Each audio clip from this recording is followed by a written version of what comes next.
C'est le moment d'accueillir notre invitée du jour. Et quelle invitée? C'est la chanteuse canadienne Cœur de Pirate. Bonjour Béatrice. Bonjour. Vous sortez le 15 octobre, c'est-à-dire donc vendredi dans une semaine, votre nouvel album intitulé Impossible à aimer. Et le premier titre qu'on commence à entendre déjà, il s'appelle Et on s'aimera toujours. Ça donne ça, c'est très dansant.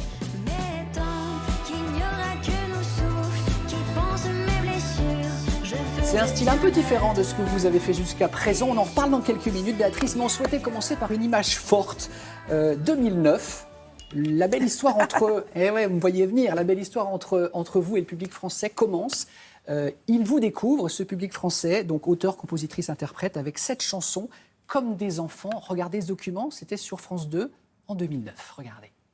Je ne t'en demanderai jamais autant. Déjà que tu me traites comme un grand enfant. Nous n'avons plus rien à risquer, à part nos vies qu'on laisse de côté. Mais il m'aime encore, et moi je t'aime un peu plus fort. Mais il m'aime encore, et moi je t'aime un peu plus fort. 19 ans, toute petite à l'époque. Ça fait quoi de revoir cette image?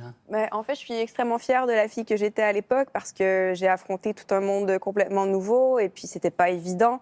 Donc, je suis très fière du chemin parcouru. Mais ouais, je devais avoir hyper peur en fait. Ah, c'est ça. Mais vous les regardez, on vous voyez, hein, les regardez avec tendresse, ces images. Votre voix, elle est très singulière. Oui. Et c'est vrai que c'est une qualité pour une chanteuse d'avoir une identité vocale. Vous avez pris conscience à quel âge de votre voix et de l'envie d'être chanteuse? Je pense que je voulais pas être chanteuse au début parce que toute ma vie, on m'a dit « Bon, tu n'es pas une chanteuse à voix, ta voix elle est tellement singulière, tu pourras pas ». Et au début, j'écrivais juste des chansons pour moi et j'ai chanté un peu par accident parce que j'avais personne d'autre pour chanter. Donc, je suis contente que le public m'ait acceptée avec cette voix-là, finalement. On va laisser la jeune fille que vous étiez pour s'intéresser à la femme que vous êtes aujourd'hui.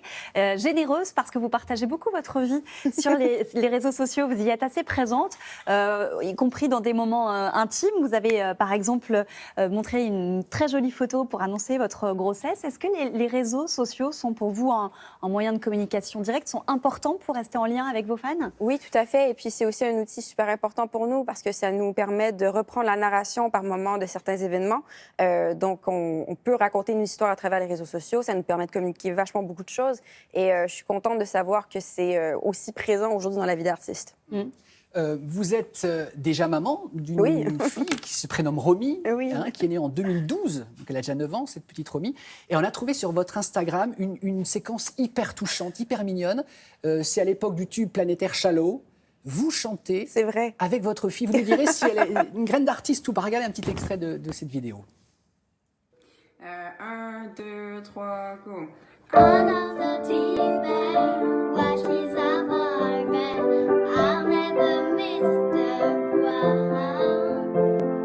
Question of love, what it far from the shallow now. Alors, est-ce qu'elle veut être chanteuse comme maman, cette petite Romy? Alors maintenant, elle veut devenir DJ, donc c'est pas la même chose. Mais elle passera les disques de maman. Exactement, je l'espère. Ça risque d'être plus cool à l'époque, dans le futur. Mais non, mais c'est sûr que je pense que la musique fait partie de sa vie.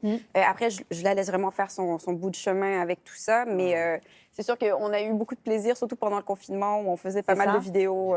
C'était super. On en vient à cet album qui sort donc dans quelques jours. Il s'intitule Impossible à aimer. Vous êtes quoi, impatiente, un peu stressée? Quand même, parce que c'est mon album que j'ai fait suite à mon opération des cordes vocales. Donc, je ne savais même pas si je serais capable de rechanter. Finalement, j'ai réussi, donc ça, c'est super. Mais c'est vraiment un plongeon dans toutes mes ruptures et mes déceptions amoureuses pour essayer de voir si j'étais réellement impossible à aimer. Finalement, ça va, je crois. En tout cas, votre clip est très beau. On regarde un extrait, Impossible à aimer. Vous l'avez tourné dans un phare au Québec, je crois, au Canada? Ouais, c'est au bord de Montréal, exactement. C'est magnifique, regardez, extrait. Mais tant qu'il n'y aura que nos souffles qui pensent mes blessures, je faisais bien à toi. Et sous cette lumière écarlate, on s'aimera toujours, je crois. Et je sens mon cœur s'étendre, quand mes yeux se font ouverts des tiens. Si le passé nous secoue, tu sais.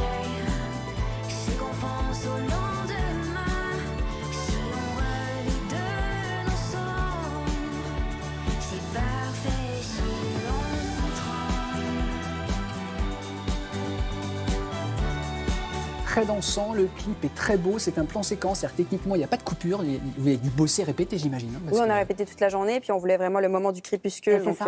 on a tout fait il y pour avait bien une petite répéter. fenêtre de tir en fait. c'est ça, hein. Exactement. C'est très réussi.